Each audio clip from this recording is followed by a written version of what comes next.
from my channel, The Mental Traveler. I'm Caro Herrera, and today I'm going to be talking about a story called The Forsyte Chronicles, or The Forsyte Saga. But what is it about? Well, The Forsyte Saga is a series of 9 novels and several interludes divided into 3 trilogies. Today, though, I'm only going to be reviewing the first trilogy, which consists of 3 books, The Man of Property, In Chancery, and To Let, and 2 interludes, Indian Summer, Of Forsyte, and Awakening. I initially wanted to read and review the complete series in one video, but when I finished the first trilogy, I realized that this is going to be a long story that covers several storylines, so it would be best to divide my reviews into different detailed videos so that I can thoroughly make this great saga justice. The series was written by English author John Galsworthy and published for over 30 years, beginning at the start of the last century. Also, over the years, there have been 2 TV series made of the first trilogy of the Forsyte Saga, and I shall be reviewing them both here. The first one is from 1967, it's here on YouTube in its entirety, and it stars Eric Porter, Susan Hampshire, Nari Dawn Porter, Kenneth Moore, among many others. And the most recent one was released in 2002 and stars Damian Lewis, Rupert Graves, Gina McKee, Ewan Grufford, Ben Miles, Corinne Redgraves, Emma Griffiths, Malin, among others. Before I begin though, let me just say that this will be a spoiler-free video, so you can sit back and enjoy.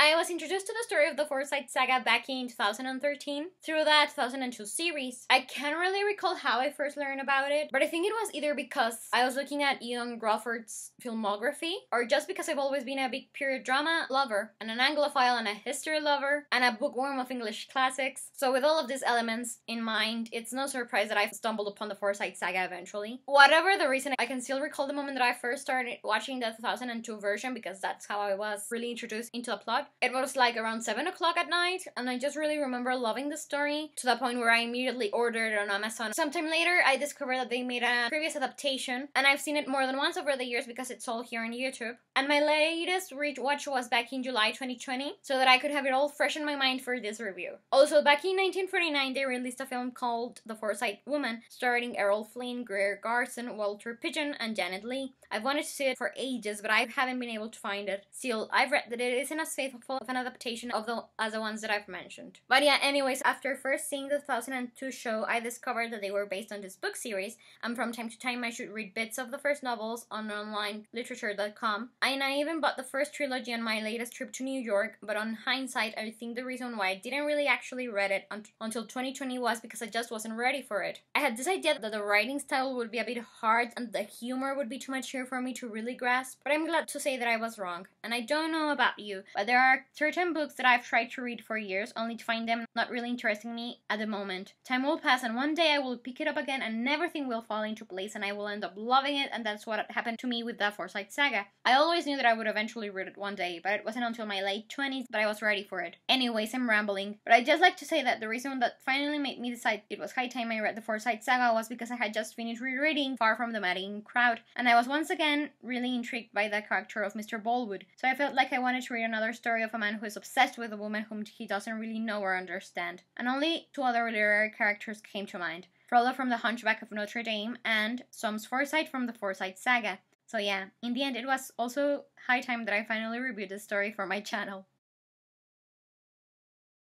The Forsyte Saga is about the Forsyte family, and it covers the stories of several members of this clan from the 1880s to the 1920s. They're a rich upper-class English family, and in the first trilogy there are different storylines to follow, but the most important ones are the following. There is this solicitor called Soms Forsyte, who others call the Man of Property because he loves collecting things, and his most prized possession is his beautiful wife Irene. But Irene, who was poor and married Soms out of necessity rather than love, hates the idea of being considered as property. And so we see that disintegration of their marriage, with Soms wanting to tighten his hold on Irene more and more, even as she tries to slip away from him after she meets an architect called Bossini, whom she falls in love with. Another major character is Soms' cousin Joylon. He's a man who ends up being married 3 times, and so we follow him through life and see his interactions with his father, 2 of his wives, and his 4 children. He's also meant to represent the opposite of Soms in a way, so it's no surprise that the cousins don't like each other. Finally, towards the end of the story, we see Fleur, Soms' daughter, falling in love with the son of her father's enemies, so this whole Romeo and Juliet story ensues.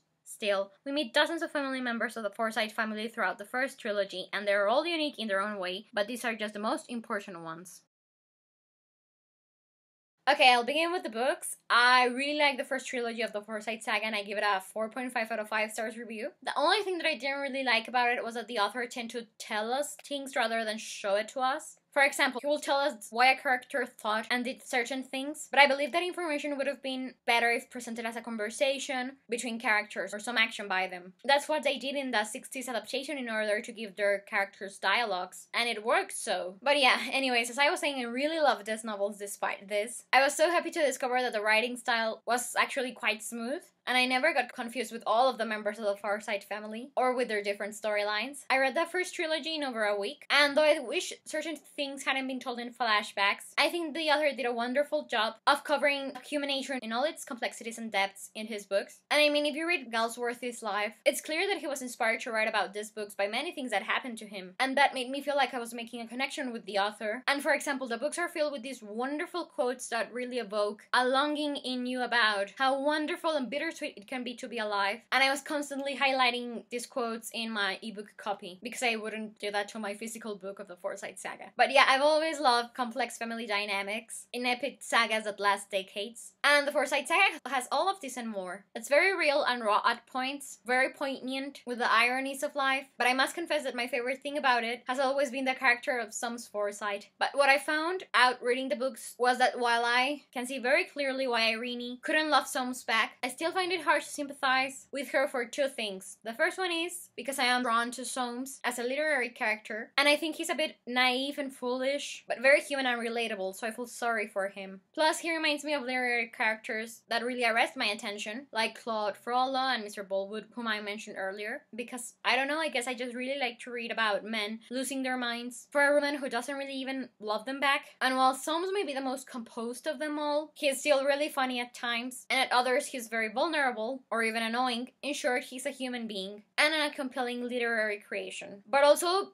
I can't really sympathize with Irene because we never get her point of view of things. We're always meant to see her through somebody else's eyes, so that she remains an enigma for the reader. And that's maybe the reason why I thought that had I been in her positions at different points in the book, I would have acted differently. Another thing that I really love about the Forsyte Saga is the relationship between Soames and his daughter Fleur, and that of Fleur's first love. I just love how it all links back to her father and the past, and it's all very ironic, all those twists. They were very pleasurable. Still, after Flores marries and the second trilogy of books begins, I thought it was time to take a break because we would be venturing into a new set of storylines with Soames no longer being the protagonist. So that's why I decided to stop my reading there and to only review these books at the moment. Okay, so as to the 1967 version, this is a really faithful adaptation of the novels, covering more than just the first trilogy. All the actors are great, but one has to bear in mind that the TV shows were shot very differently than they are today back then, so some things may look odd or outdated. I didn't have a problem with that, and I think it's evident why it was such a big phenomenon in England when it first aired. The actors who play Soames, Irene, and Fleur did a fantastic job. Everyone did, really. But I like these three specifically because, well, Soames is the protagonist and I've always liked him. Irene is a beautiful enigma, and the actress really manages to portray this aloofness. And I love the actress who plays Fleur, Susan Hampshire. I had recently seen her in the 80s production of the Chronicles of Barchester, so I really enjoyed watching just how good she was at bringing to life different characters from English classics. Finally, I'd like to mention that one of the reasons why I wanted to read the books at long last was because I saw that back in the 60s they had this national debate that's here on YouTube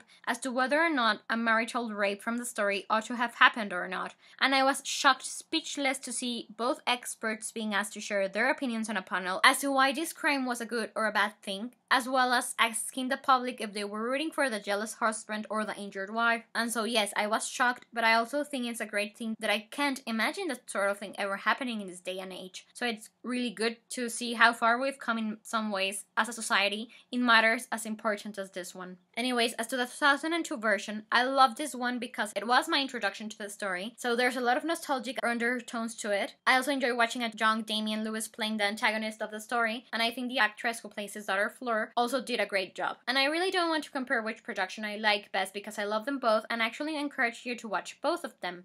Also, when I was reading the book, I was imagining actors from both series, so that was an interesting reading experience. Still, if you're absolutely against watching black and white productions, then you could just stick to the 2002 version. But yeah, anyways, as I said in the beginning of this video, one day I will read the other trilogies, read them and review them, as well as the Forsyte woman. And if they ever make a new adaptation of the Forsyte Chronicles, I shall of course be watching and reviewing it as well. But yeah, for the moment I believe that this is all I have to say about the Forsyte Saga. Thank you so much for watching my review of it. Please let me know if you enjoyed it or not, as well as what are your own thoughts regarding the novels, the author, the adaptations, anything that's relevant. Anyways, in the description box below you can find a link to the book's Goodreads page, as well as a link to both productions' IMDb pages. And well, I'm Caro Herrera, the Mental Troubler, and I hope you have a wonderful day wherever you're in the world. I'll be seeing you soon. Take care and goodbye!